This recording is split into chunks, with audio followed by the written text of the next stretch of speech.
দাদা অনেক জায়গায় খোঁজ করে দেখলাম, এখানে ভালো কোনো হোটেল নেই। কয়েকটা ছোটখাটো লজ আছে, কিন্তু ঘরগুলো প্রচন্ড নোংরা। আমাদের পক্ষে সেখানে থাকা সম্ভব না। তাছাড়া তাছাড়া এতগুলো লোক নিয়ে সেখানে থাকতে পারবো না।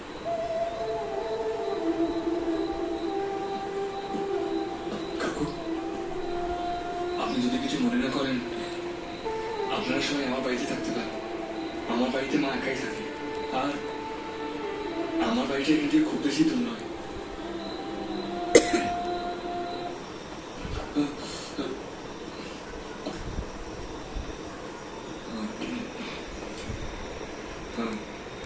মা মা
আমার ছেলে কলকাতার রাস্তাঘাট সব চিনি, অনেক লোকেশনেও জানাশোনা। ও আপনাদের মেয়েকে খুঁজে বার করতে ঠিক সাহায্য করবে। সাহায্য করবে? আপনার ছেলেই আমাদের মেয়েকে পালিয়ে যেতে সাহায্য করেছে। ও মা, তাই নাকি? কি বলছে? তুই মেয়েটাকে বাড়ি থেকে পালিয়ে যেতে সাহায্য করেছিস? আরে ঠিক আছে, আগে ওকে সাহায্য করছিস, পরে না সাহায্য করবি, ব্যাস সব বোধ। না, আরে তোমাকে তো লক্ষ্য করিনি। তুমি সেদিন আমার বাড়িতে এসে খোকার খোঁজ করছিলে না?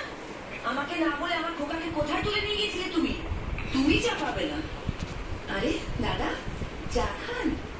এটা আপনার নিজের বাড়ি মনে করবেন, কোনো চিন্তা করবেন না, আপনার মেয়েকে খুঁজে পাবেনি। আপনার অনেক ভাগ্য ভালো যে আপনার মেয়ে আমার ছেলের সাথে পালিয়ে যায়নি, তাহলে এতক্ষণ আর খুঁজে পেতেন না। মেল ট্রেনের মতো কোথায় হুশ করে চলে যেত। মা, আমি যা বলছি ঠিক বলছি, তুই চুপ কর। আপনারা চাটা খান, আমি এক্ষুনি আসছি।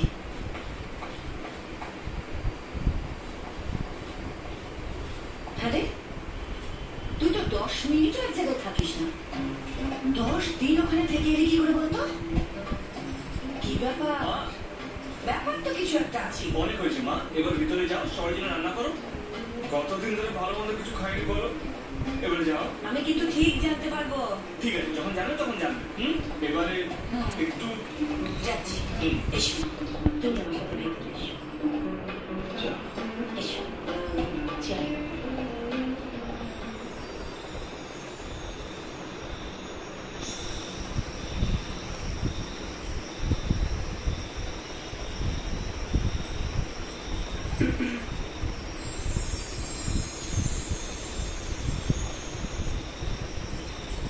সবাই তখন ছিল, তাই বলতে পারিনি।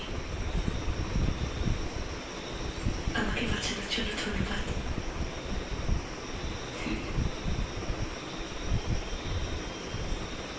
মাসিমা আপনাকে খুব ভালোবাসে না? মায়ের কথা শুনে ঘরে থাকতেই তো পারে। ভয় পাই। যখন আমি ছোট ছিলাম তখন এদিক ওদিক খেলাধুলো করতাম। একদিন বাড়ি ফিরে এসে দেখি বাবা ঘুমাচ্ছিল, আর মা বাবার সামনে বসে কাঁদছিল। কিছু বুঝতে পারছিলাম না। তখন একজন এসে বলল,